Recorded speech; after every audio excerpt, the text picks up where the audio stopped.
Right now, beneath the ocean, there are entire cities, streets, temples, harbors, and homes that were once thriving centers of human civilization. This is the story of how they got there, why we're only finding them now, and what they're telling us about a version of human history that has been sitting on the seafloor for thousands of years. The reason they're down there isn't a mystery, and it isn't Atlantis. The answer is something far more interesting and far more unsettling, because the same forces that buried these places are still in motion today. 20,000 years ago, Earth looked almost nothing like it does today. Sea levels sat roughly 100 meters, 330 feet, lower than they do right now. And to put that number in physical terms, a 30-story building submerged below the current waterline would have stood completely above ground. Coastlines stretched miles further out to sea. Land bridges connected continents. Entire regions that are now open ocean were forests, plains, and river valleys, and people lived on them, raised families on them, built their worlds on them. Then the ice started melting. As the last ice age wound down, massive glaciers and ice sheets that had locked up enormous quantities of water began releasing it back into the ocean, and sea levels climbed. Slowly at first, then in pulses, sometimes terrifyingly fast.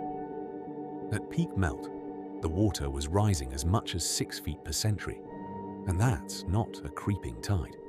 Over the course of a single human lifetime, that kind of rise would have been visibly, measurably catastrophic for anyone living near the coast. The scale of what vanished under those rising waters is genuinely difficult to absorb. All the submerged continental shelf around the world, every acre of land that was once dry ground and is now beneath the ocean, adds up to an area roughly the size of Africa. The Gulf of Mexico alone lost 40 million acres of dry land in the 12,000 years since the last ice age. Mastodons and woolly mammoths once grazed on ground that fish now swim over, and their fossilized remains have been pulled up from continental shelves sitting well beneath sea level. And here's why this matters so much for archaeology. Ancient peoples didn't build their settlements in the middle of continents if they had a choice. They built near water, near coastlines, near river mouths and estuaries, because that's where food was abundant, where trade flowed, where civilizations had a reason to exist. Which means the most densely populated areas of the ancient world were built precisely where the rising ocean was going to hit first. What was lost wasn't scattered outposts on the margins of human experience. What was lost was the heartland. Between what is now the east coast of Britain and the European mainland, beneath the southern North Sea, a vast country once existed that most people have never heard of. This wasn't a small island or a coastal strip. Doggerland had gently sloping hills, marshland, heavily wooded valleys, and swampy lagoons, fed by rivers and surrounded by wildlife rich enough to support thousands of people across generations. Mesolithic hunter-gatherers fished its rivers, hunted its forests, and moved with the seasons across what was, by any measure, one of the most productive environments in prehistoric Europe. They buried their dead there, they left their tools there, and for thousands of years, Doggerland sat at the center of northwestern human life. Starting around 8000 BCE, the water came for it. Centuries of rising seas slowly strangled the edges of Doggerland, but the killing blow may have arrived in a single catastrophic moment. Around 6200 BCE, a colossal underwater landslide off the coast of Norway, now called the Storegga Slide, sent a tsunami tearing across the North Sea. Wave heights in the Shetland Islands are estimated to have reached 20 meters, and for anyone still living on the low-lying coastal plains of Doggerland, that event would have been unsurvivable. By around 5000 BCE, the last surviving remnant, a small island now called the Dogger Bank, slipped beneath the surface as well, and an entire homeland disappeared from human memory so completely that no written record of it exists. For thousands of years, it stayed forgotten.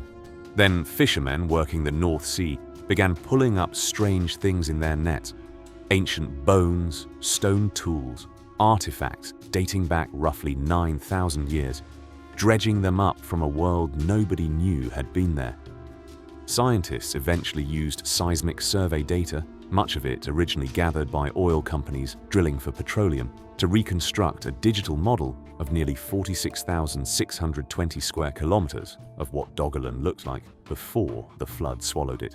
Researchers have now mapped 188,000 square kilometers of that seabed, an area the size of England and Scotland combined, and they're currently deploying artificial intelligence to identify patterns in the data that might point to actual human settlements. None of this is mythology. A real place, with real people, whose entire world is sitting on the bottom of the North Sea, right now, waiting.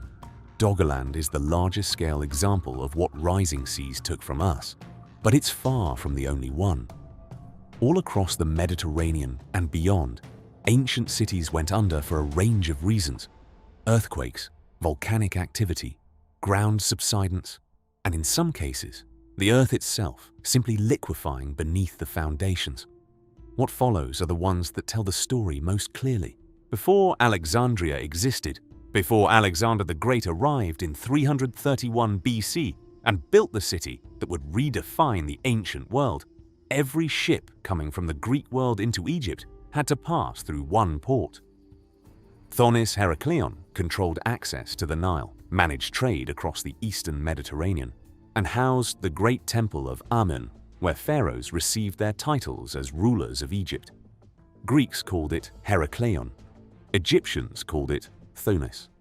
For centuries, scholars debated whether these were two separate cities or one, and no physical evidence existed on land to settle the question either way. That changed in 2000 when French underwater archaeologist Frank Goddio located the city 6 kilometers off the Egyptian coast beneath 10 meters of water in a Buka Bay. The two-name mystery dissolved immediately. The archaeological evidence showed plainly that Heracleion and Thonis were the same city, known by different names to different cultures. What Goddio's team pulled out of the sediment over the following years defies easy summary. Colossal statues, temple ruins, hundreds of stone anchors confirming the city's role as a major trading hub. A red granite statue of a Ptolemaic king standing over 5 meters tall and weighing 5.5 tons, shattered into 5 fragments near the main temple. Gold jewelry, silver ritual instruments, and alabaster perfume containers from the 5th century BC. A Greek sanctuary dedicated to Aphrodite discovered during the 2023 mission, along with underground wooden structures beneath the temple floor, built in the 5th century BC, sealed under hard clay, and still intact. The city sank through a combination of rising sea levels, earthquakes, tsunamis, and what geologists call liquefaction. The ground beneath it literally turned liquid during a cataclysmic event in the mid-2nd century BC, collapsing entire districts into the sea at once. Now hold on to this number. Frank Goddio estimates that only 5% of Thonis Heracleion has been discovered so far. More than 2 decades of annual excavations have turned up 5%. The other 95% of one of the most important cities in the ancient world is still down there, untouched. Not far from Thonis Heracleion, another lost city had been waiting on the seafloor for centuries. Canopus served as Egypt's main port for Greek trade before Alexandria existed, and its monumental temple to the god Serapis drew pilgrims from across the known world. The first modern hint of its location came in 1933, when Egyptian scholar Prince Omar Toussoun followed up on tips from local fishermen and a passing English aviator who had spotted formations beneath the water's surface. Goddio's team eventually confirmed its identity, and among the artifacts recovered was the head of a marble statue of Serapis, 4 to 5 meters tall, lying on the seafloor where it had rested for over 1,000 years. Off the coast of what is now Haifa, beneath 25 to 40 feet of Mediterranean water, sits the oldest known human settlement ever found underwater.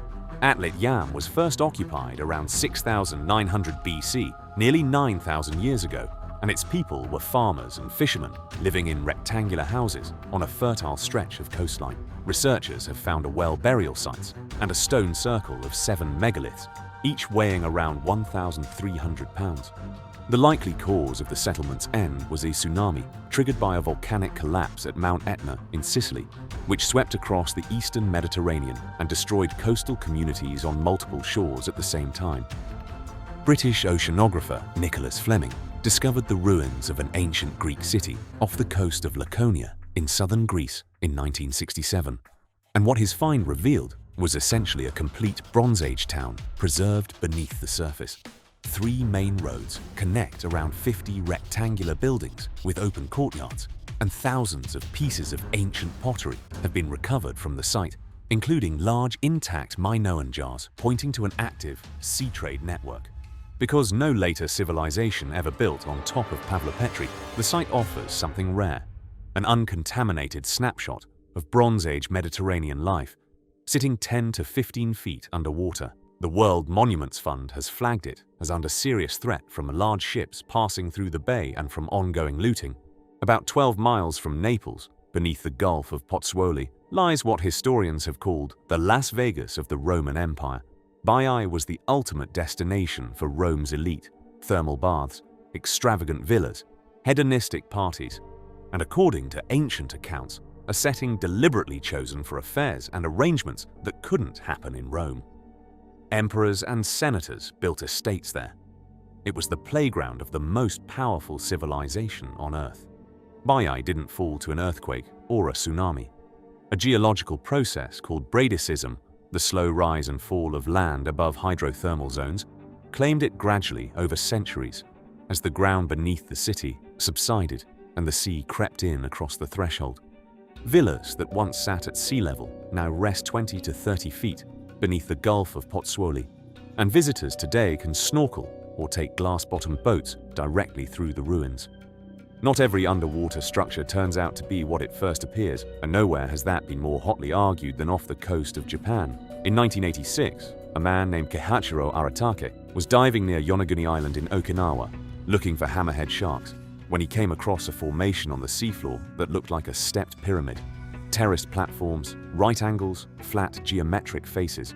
The structure runs 100 meters long, 60 meters wide, and stands about 25 meters tall, and the debate about what created it has been running ever since.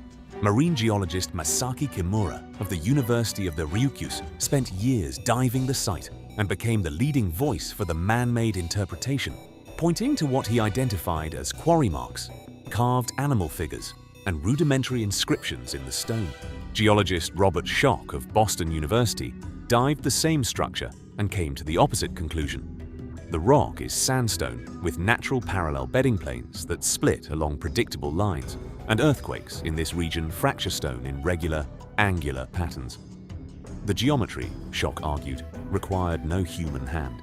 A study presented at the 2024 Association of Japanese Geographers Spring Academic Conference concluded firmly that no archaeological remains or traces of human activity have ever been found at the site, and that natural erosion accounts for all of its observed features. Neither the Japanese Agency for Cultural Affairs nor the Okinawa government recognizes it as a cultural artifact. The controversy is worth dwelling on, because it illustrates one of the genuine difficulties of this entire field. The sea doesn't preserve evidence the way we'd like. Sediment accumulates. Currents rework the seafloor over centuries. Stone formations that look architectural can form through entirely natural processes, and genuine human-made structures can degrade to a point where they're nearly indistinguishable from surrounding geology. Every discovery demands rigorous verification, and the Yonaguni debate is a clear reminder of why. For most of human history, the underwater world was effectively sealed off. A city that sank stayed gone. The tools to find it, map it, and excavate it simply didn't exist, and what little was discovered happened mostly by accident. Trawlers and dredging operations pulling up ancient bones, fishermen reporting strange formations to local authorities, divers wandering off course. That has changed, and recently, the Brittany megalith discovery, published in December 2025 in the International Journal of Nautical Archaeology, shows exactly how different the process has become. Researchers found 7,000-year-old stone structures off the coast of Seine Island in France. Massive monoliths, fish traps, and what may have been a protective seawall. Not by diving, but by spotting anomalies in LiDAR data collected by a French national coastal mapping program called Litho 3D. Those stones had been on the seafloor for 7 millennia, and the technology capable of seeing them through the water column has existed for less than a decade. Frank Godio's search for Thonis Heracleion required a different kind of effort.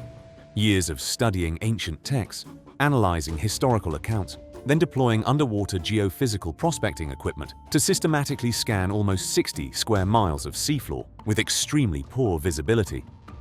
That process began in 1996. 4 years passed before the first actual discoveries came in 2000. Today, the available tools include sonar mapping, remotely operated vehicles, 3D modeling, underwater geophysical surveys, and now artificial intelligence being applied to the Doggerland seafloor data to identify patterns consistent with human occupation. 10 years ago, only a handful of researchers were working on submerged prehistoric sites at all. The last decade shifted that, as the combination of new technology and growing academic interest began attracting teams to a field that had been largely overlooked. The pace of discovery is accelerating in ways that would have been hard to predict even 20 years ago. Step back and consider what all of this adds up to. The continental shelves ringing our continents, those submerged edges of the land masses we live on, hold what is essentially an unread archive of human history. For the entire span of recorded civilization, the oldest chapters of our story sat sealed beneath the water, inaccessible, unknown. What we've uncovered so far already reshapes how we understand the ancient world, a prehistoric homeland the size of multiple modern countries gone beneath the North Sea, the primary port of ancient Egypt, sitting 6 kilometers offshore with only 5% of it examined, the oldest known human settlement on the floor of the Mediterranean, and the playground of the Roman Empire, resting beneath the Gulf of Naples, open to snorkelers. And those are the sites we've found. The submerged continental shelf represents an area the size of Africa, and most of it has never been systematically searched. Most of what was built, lived in, and left behind on ancient coastlines is still down there. Egyptologist Stephen Harvey put it plainly: the coastline has changed since antiquity, and temples, palaces, and houses are now sitting in bays, submerged not recently, but millennia ago.